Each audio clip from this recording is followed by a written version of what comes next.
Let me check this again. People are saying that I'm muted. Am I muted? Can you hear me? Can somebody just let me know that I'm being heard? Because did somebody in the comment section say that I'm being heard? Because my volume's not loud. I could have turned the volume the other way. Sounds fine now. Okay, good. Sorry, let me just say good morning, good afternoon, good evening. Welcome to BWTM Sports. And apologies for the sound. For some bizarre reason, it was muted. So I'll just relay what I was just saying. What I was saying is that Tyson Fury blowing up in an interview. So what? This is Tyson Fury. It's to be expected. And I don't see what the whole outrage is. Tyson Fury loses it in interview. I'm like, really? Now, this is coming from me, who's interviewed Tyson Fury, probably one of the first people in the UK to be interviewing Tyson Fury consistently, and then one of the first, if not the first, to be getting an interview with him on Skype. And then, of course, you know, getting coverage about him, you know, of course, the ban and all the rest of it. I don't want to go there again. Caused a lot of traction and we've seen all the newspapers around the world, but let's not go there. So my take on it is this. First of all, True Geordie does some great interviews. Has done as a great show and has got many guests on there. So I can imagine Tyson's PR, if you all remember who Melissa is, was on this channel. Remember Melissa? Hello, Melissa. Hope that you're well out there. So Melissa was on this channel, who's now doing the PR for Top Rank, and obviously for Tyson Fury, Lomachenko, and a lot of the other top fighters. Would have handpicked, shall I say, and said, yeah, True Geordie, that's your channel you need to go on. This channel, that's the one you need to go to. That one, that need to go to. Any small channels, avoid. So really and truly, the reason why they avoid the small channels is because of lack of viewership and all the rest of it. We can go into it, but let's just leave it as it is. So first and foremost, with any guest, know thy guest. I'm sure it's not the first time Fury's been on that channel. Okay, it's not the first time, but I can guarantee you it is now a channel where he has got that's not negative press for him, by the way. That's positive press, because people are going to look at his channel and look at his videos, and his views will grow because of the Tyson Fury controversy. All right, so that's not bad for him, and it's not bad for Tyson, because people are going to be looking up Tyson Fury to watch the interview, to listen to what he said. If you notice, Tyson Fury said it at the end of the interview. So you have to go to the end of the interview to watch it. He didn't say in the middle of the interview and cut it off. He did it at the end of the interview. Watch that. Now, the second thing is, so it's Tyson Fury, it's viewership. Tyson's going to get viewership for it anyway. He's got a fight coming with Derek Chisora. It sells a fight. So Tyson Fury is the king of WWE. I said this before he went into WWE, and I said it many years ago. Don't be surprised if he gets involved with WWE, because he's that type of a character. And I sort of picked it up from the first time I did my interview with Tyson Fury. Back then, he was calling that Cain Velasquez. He was calling that Cain Velasquez then of the UFC, when Cain Velasquez was the heavyweight champion of the world. All the way back then, he was calling him out. And I'm talking about the times where Tyson Fury was going to fight Steve Cunningham, all the way back then. So Tyson Fury's always been, as far as I'm concerned, he's always been wanting to be that pantomime character. So, and I don't mean pantomime in a disrespectful sense. I mean in all the positive sense you can get from that. So there is no bad press. There's just attention. That's what it is. And in this society, people want to cancel people. I understand. Great. But am I surprised? No. So let's go back. Know thy guest. It was clear in the first 30 seconds to minute of that interview that Tyson was pissed beforehand.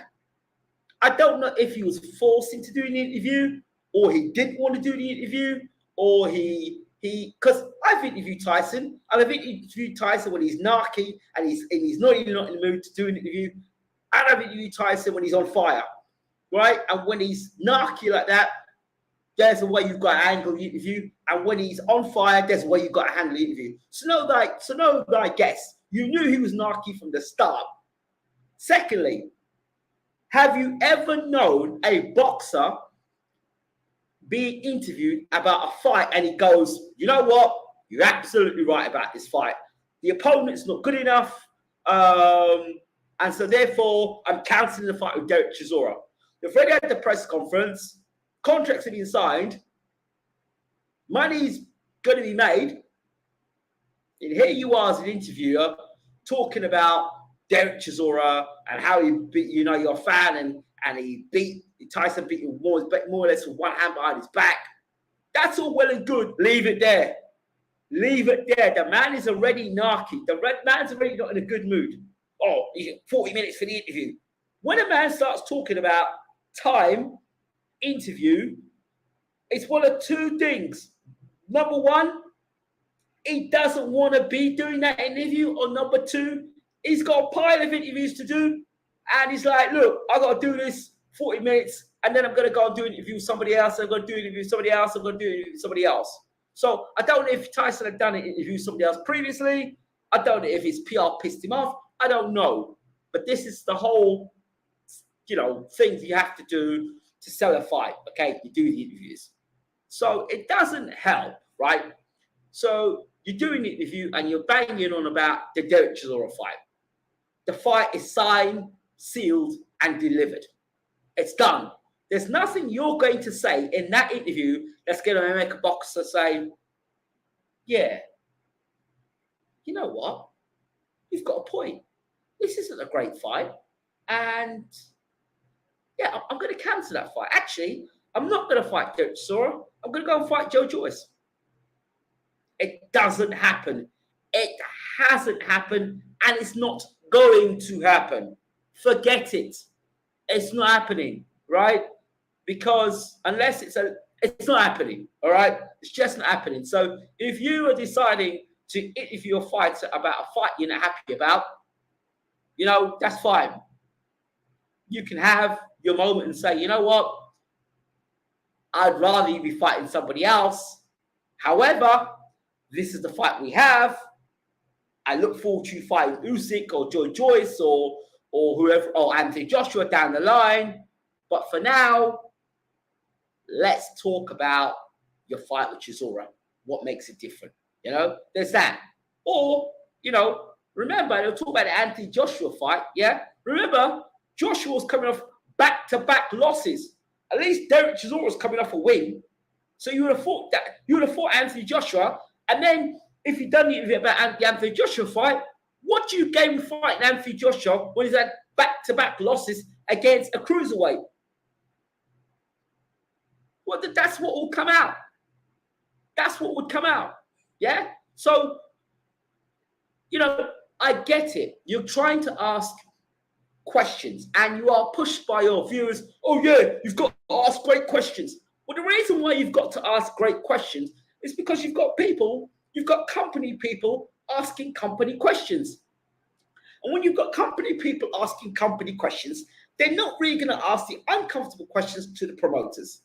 Therefore, and if they do ask uncomfortable questions to promoters, some promoters will say, you know what, you can't have that in, you can't do that, you can't, and we've seen it with Ben Shalom, and I love Ben Shalom. No Tyson Fury question, or no Anthony Joshua questions, no matchroom questions, no DAZN questions, and that's fine because he's basically said, you know what, I'm staying in my own lane, I'm not getting involved in other people's lane, this is my lane, and I get it. So I felt that when Shalom said what he said, Ben Shalom said what he said, I was like, cool, fair enough. If that's the way you're going to be, fine. It got caught on camera and people tried to spin that for something else. But why does he care about Matchroom and DAZN? Why do you want to get caught up in all that toxicity? You've got Boxer, you've got Sky Sports. It's the leading brand in the UK for boxing, Sky Sports. That's where everyone wants to be. That's where everyone wants to be. Not DAZN, not Matchroom. And BT comes second, but, you know, BT now buying out Eurosport, so they're going to be, you know, up there as well. So, you know, BT, don't knock BT either. So, yeah, if the company people were not asking, podcasters weren't asking silly questions, you wouldn't have to be trying to force the issue to ask certain questions. And for me, you can ask serious questions without kind of forcing the issue.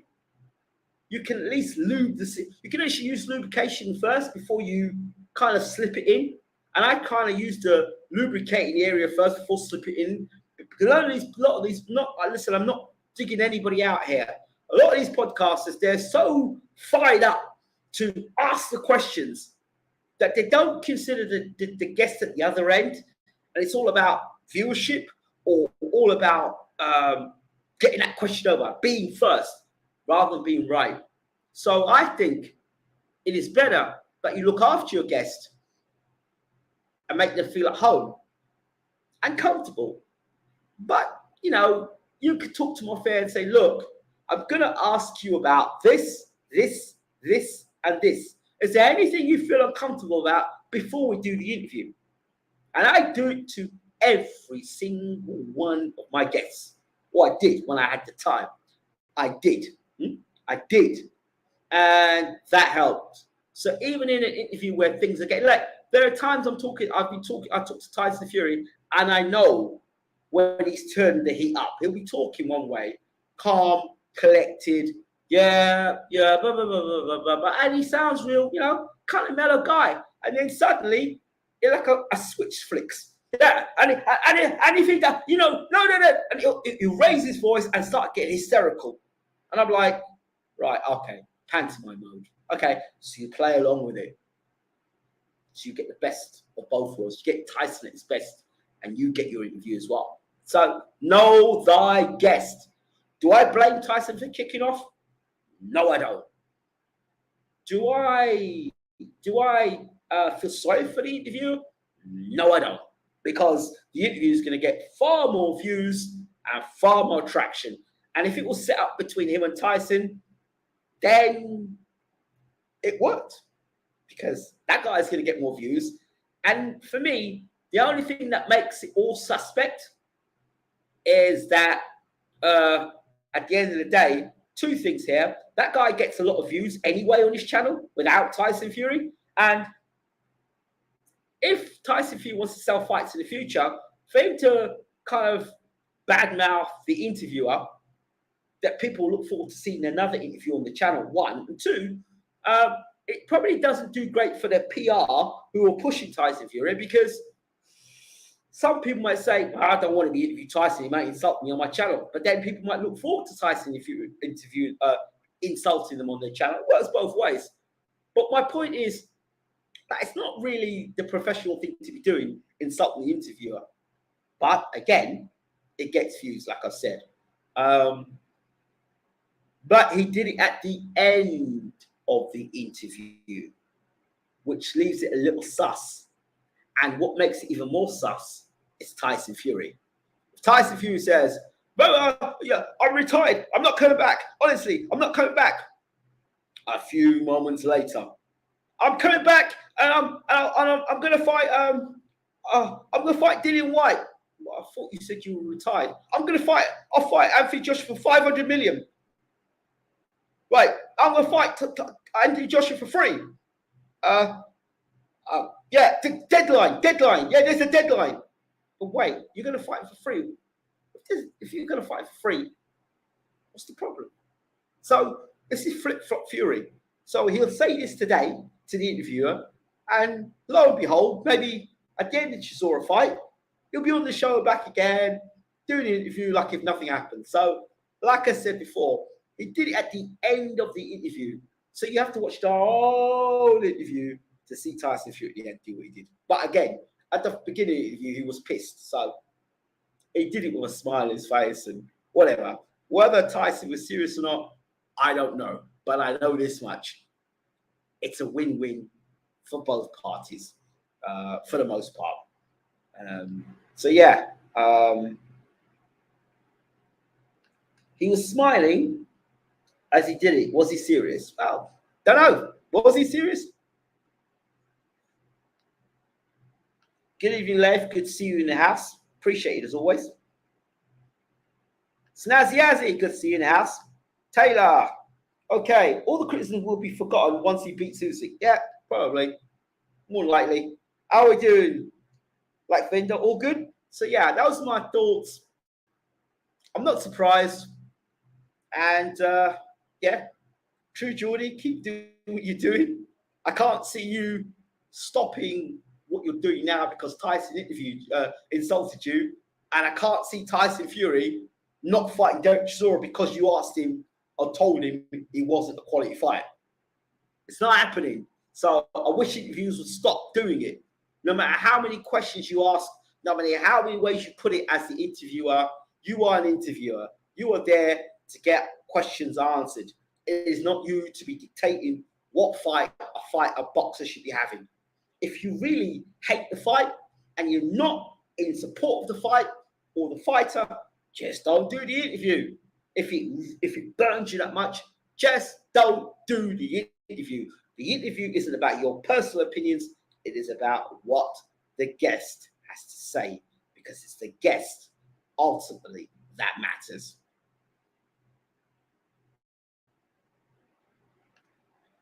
They used to say any publicity was good publicity.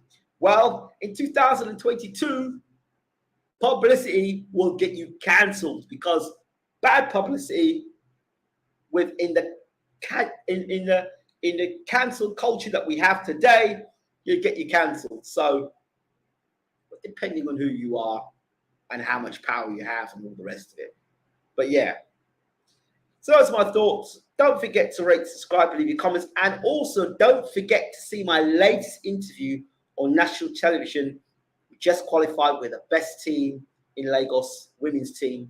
Check it out. Check the interview out on my plans for the future. Do check it out. It's on the channel. So that's it. I'm out of here. When I come back, I'm going to talk a little bit about Terence Crawford and Errol Spence. Thanks for watching as always.